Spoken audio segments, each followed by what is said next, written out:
to tell you, ladies and gentlemen, about, and I've chosen the worst possible product in the world, and it's the most unglamorous product. It's fertilizer.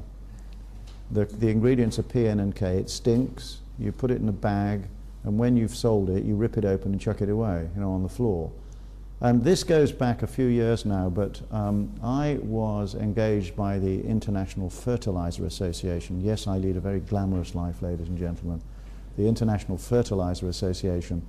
And the president, he said to me before I started, he said, "Oh," he said, "Professor MacDonald," he said, "we have declared officially fertilizer as a commodity." So I got my pointer out and I said to this guy, I said, "You see this?" I said, "This is a pointer, it's not a magic wand. I'm a professor of marketing, not a professor of miracles." I said, "You just explained to me why, when I went on the internet, I discovered that there was not one single manufacturer of fertilizers in the world making $1 of profit. You've just explained it to me." Now, part of this was a company called ICI Fertilizers who tried everything else, and they got me in as a professor of marketing. And it was very simple. They weren't actually paying any attention to the farmer market. What they were doing was sort of dumping their stuff into their intermediaries, merchants. And when I said, you know, who buys this stuff? They said merchants. I said, yes, I know that, but who buys from merchants? And they said, oh, they all buy on price. And I said, who told you that? And they said, the sales force. And that's just not true. Now you'll see that there are 7 blocks on there. I've only put 3 blocks on to save boring the pants off you all. And I could go through all 7. But this piece of segmentation research was very simple, very inexpensive. And if you look at this guy, some of you might recognize him. He's the Arthur segment. He is the price segment. And no matter what anybody does, he will buy on price. Doesn't matter what you offer this guy, he'll buy on price. But he was only 10% of the market. And I want to make this point to you all, ladies and gentlemen, and that is that all the research I've done on every continent in the world, for all the big companies in the world, I have never found any market anywhere in the world where the price segment is greater than 10%. Can you see the point I'm making about those companies that buy on price?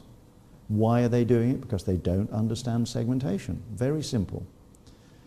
And if you look at this character here, this character is David. David is the show-off farmer. I'm obviously giving you thumbnail sketches of them. David likes white fences, clean cows. He likes plants that look luscious, the colors.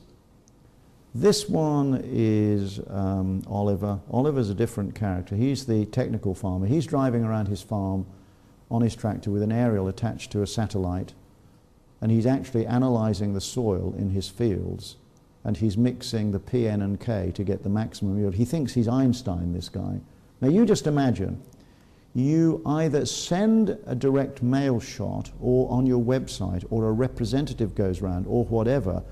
If you actually said to David, you started talking technical, his eyes would glaze over. If you went to Oliver and started saying, put this on, your crops will look nice, his eyes would glaze over.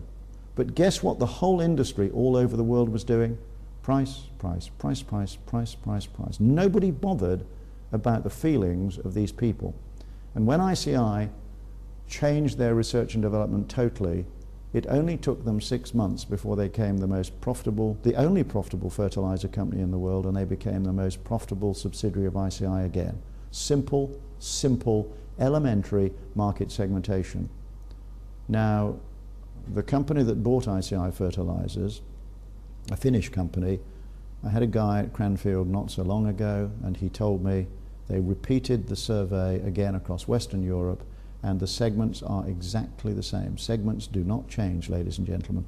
The size of some have got bigger and some have got smaller, but generally speaking, segments do not change over time.